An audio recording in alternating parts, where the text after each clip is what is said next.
அனைத்து அன்பு உள்ளங்களுக்கும் என் இனிய காலை வணக்கம். இன்று ஒரு குறள். அதிகாரம் 30 வாய்மை. குறள் எண் 294. உள்ளத்தால் பொய்யாது ஒழுகின் உலகத்தார் உள்ளத்துள் எல்லாம் உளன்.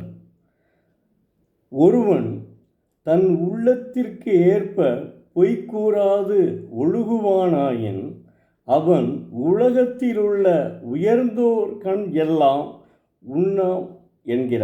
உளனாம் என்கிறார்.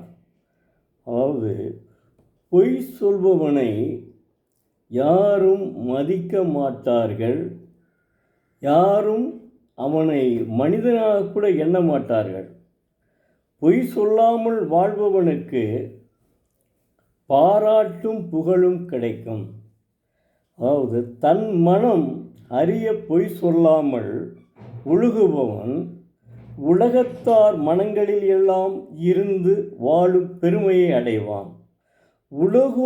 உலகோர் அனைவருமே அவனை நினைத்து போற்றுவர்.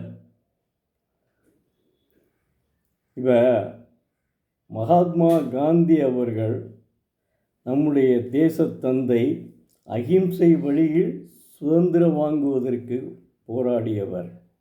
மறக்க முடியாத ஒரு மனிதர், மாமனிதர். ஆனால் அவரே சில நேரங்களில் பொய் சொல்ல வேண்டிய சாதாரண மனிதனாகத்தான் இருந்திருக்கிறார். ஹரிச்சந்திரன் என்பவன் எந்த சூழ்நிலையிலும் பொய் சொல்லாமல் இருந்திருக்கிறான். அதனால்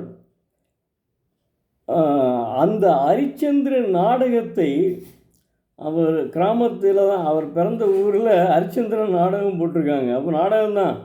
அப்புறம் தானே சினிமா வந்தது,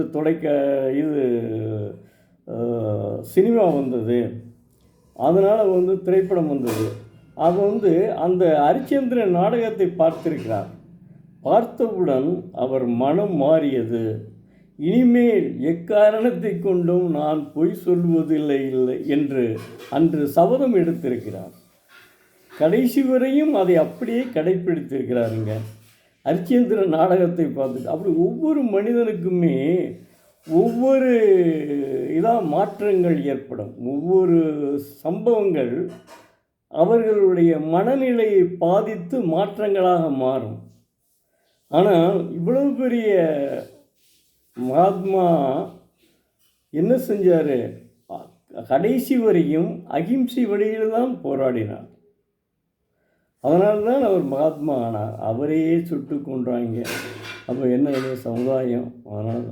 அதாவது நம்ம பொய் பேசாமல் நம்ம இருந்தால், உண்மையே பேசினால், நிச்சயமாக நம்முடைய அடுத்தவனுக்காக நாம் வாழலைங்க. அது முதல்ல நினச்சிக்கிறேங்க.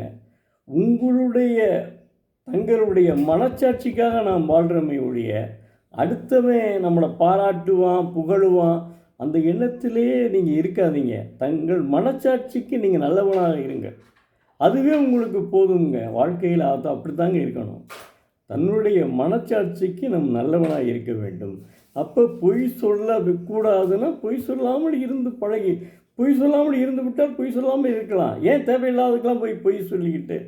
அப்படி ஒரு எண்ணங்கள் நம்ம வளர்த்து கொள்ள வேண்டும். மாணவ செல்வங்களே, உங்களுக்காகத்தான் நான் இதை பேசுகிறேன் என்றால், நிச்சயமாக என் போன்றவர்களுக்கு நான் பேசவே இல்லை. என் போன்றவர்கள் செல்லு தான் பார்ப்பாங்க, அலைபேசியை தான் பார்ப்பாங்க. ஆனால் அவர்கள் உங்களிடம் கொடுத்து விடுவார்கள். நீங்கள் அதை தெரிந்து கொள்ளலாம். அல்லது மூவா எழுதிய உரை, அதாவது ஆக்சுவலாக பரிமேலழகர் உரை தான் நன்றாக இருக்கும்.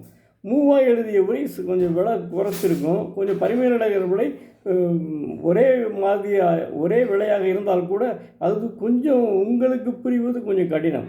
அதனால் நீங்கள் என்ன செய்யுங்கன்னா, மூவா உரையை வாங்கி தினமும் ஒரு திருக்குறள் படியுங்கள்.